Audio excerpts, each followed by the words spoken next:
مفتی محمد ساجد صاحب سے گزارش کرتا ہوں کہ دعائیں عبد اللہ بن عباس کا تعارف پیش کریں۔ بسم اللہ الرحمن الرحیم نحمده ونصلی علی رسوله الکریم اما بعد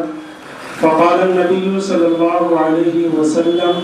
بلغوا عنی ولو آیہ۔ حضرات علماء کرام اور معزز سامعین، اللہ تعالیٰ کا بے حد و بے حساب احسان و کرم ہے کہ اس نے کتاب اللہ اور سنت رسول اللہ کے علوم سے سرفراز فرمانے کے بعد اس کی تعلیم و تبلیغ کے لیے تدریس کا موقع عنایت فرمایا۔ 2019 عیسوی کے اواخر شوال میں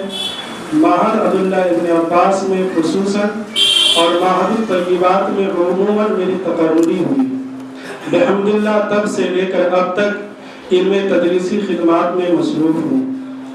معہد عبداللہ ابن عباس کے قیام کا پس منظر یہ ہے کہ حضرت ناظم صاحب کو شہر دربھنگہ میں 5 سال کام کرنے کے بعد 2 باتوں کا احساس ہوا جس کا تذکرہ وقتاً فوقتاً کرتے رہے۔ ایک یہ کہ الحمدللہ یہاں ذہانت کافی ہے، جس کا تجربہ خاص کر معہد الطیبات میں زیر تعلیم بچیوں سے ہوا۔ ان بچیوں پر 5 سالوں کی محنت کے ذریعے ان میں ایک مناسب علمی لیاقت پیدا کرنے میں جب ہم کامیاب ہوئے تو ہمارا اعتماد بڑھا اور ہم لوگوں نے سوچا کہ اگر یہی محنت شہر کے لڑکوں پر کی جائے تو وہ شاید اور بھی زیادہ اچھا رزلٹ دے پائیں گے۔ دوسری بات جو یہاں رہ کر محسوس ہوئی وہ یہ تھی کہ اس شہر کا مزاج دینی ہے۔ یہاں بہت سے اچھے گھرانے کے لوگ اپنے بچوں کو حافظ قرآن بناتے ہیں اور ان کے اعزاز میں کوئی کمی نہیں کرتے، تاہم ان حفاظ میں بہت ہی کم حافظ ایسے ہیں جو عالم بھی ہو۔ اس کی وجہ تلاشنے کی کوشش کی تو محسوس ہوا کہ شہر میں جگہ جگہ حفظ کا اچھا انتظام ہے، لیکن عموماً شہر کے بچے کہیں ہاسٹل میں جا کر رہنے اور 8 سال عربی کی تعلیم حاصل کرنے میں ناکام رہے ہیں۔ لہذا خیال ہوا کہ ان کے عالم کورس کے لیے اگر شہر میں ہی غیر اقامتی ادارہ قائم کیا جائے اور 8 سال کے بجائے صرف 5 سالہ کورس رکھا جائے تو شاید شہر کے حفاظ کو عالم کورس میں رغبت ہو۔ لیکن کیا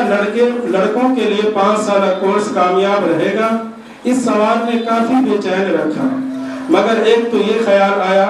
کہ جو لڑکے صرف حافظ ہو کر دوسری تعلیم کی طرف چلے جاتے ہیں اور بسا اوقات اپنی دینی پہچان بھی کھو دیتے ہیں، ان کو تھوڑا بھی دینی علم مل جائے تو بڑی حد تک ان کے لیے دین پر قائم رہنا آسان ہو جائے گا۔ دوسرا یہ کہ جب شہر کی بچیاں 5 سالوں میں مناسب استعداد حاصل کر لے رہی ہیں تو اگر بچوں پر خصوصی محنت کی جائے تو وہ اور بھی اچھی استعداد والے بن سکتے ہیں۔ اسی پس منظر میں شہر و اطراف کے باصلاحیت علماء کے مشورے میں یہ بات رکھی گئی اور سبوں نے مل کر اس کا خاکہ بنایا اور یہ طے ہوا کہ بہتر ہے کہ طلبہ 8 سالہ کورس ہی کریں اور شہر و اطراف کے اچھے مدرسوں میں جائیں، لیکن اگر مجبوری ہو تو ان کا داخلہ 5 سالہ کورس میں لیا جائے، تاہم نصاب میں کمی کرنے کے بجائے محنت میں اضافہ کی کوشش کی جائے اور اضافی محنت کے لیے صرف حفاظ اور میٹرک پاس لڑکوں کے ہی داخلے لیے جائیں۔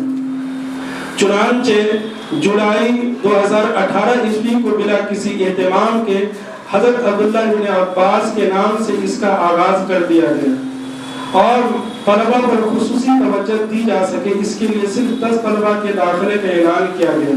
جس میں انٹرویو کے بعد صرف 5 طلبہ کا داخلہ لیا گیا، جن میں سے اس وقت 3 طلبہ زیر تعلیم ہیں۔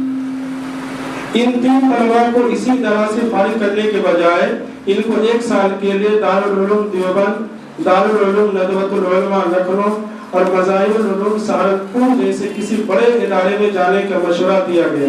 تو طلبہ کے گارجین کے مشورے سے دارالعلوم دیوبند جانے کو ترجیح دی۔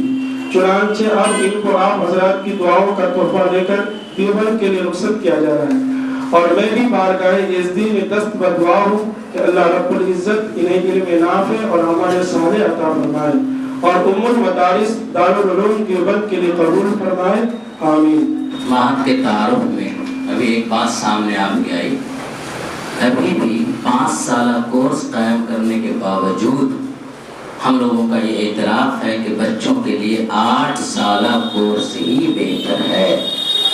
بہتر یہ ہے کسی بڑے مدرسے میں جائیں اور 8 سالہ کورس کریں۔ جن کے پاس وقت نہیں ہے، وہ نہیں کر پا رہے ہیں، وہ یہاں پر 5 سالہ کورس ہے۔ اب 5 سالہ کورس میں 8 سالہ کورس کو کیسے پورا کیا جائے گا؟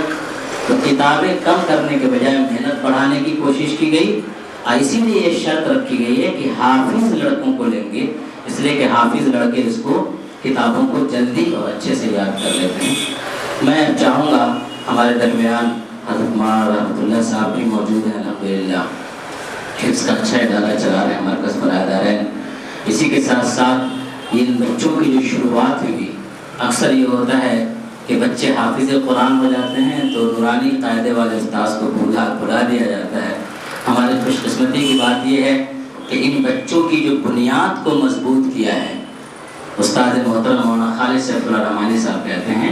کہ اوپر کی چھتیں نظر آتی ہیں، دیواروں کا رنگ نظر آتا ہے، لیکن زمین کے اندر چھپا ہوا جو چھپی ہوئی بنیاد ہے وہ انسان کو بہت کم نظر آتا ہے، حالانکہ اسی بنیاد پر پوری عمارت ٹکی ہوتی ہے۔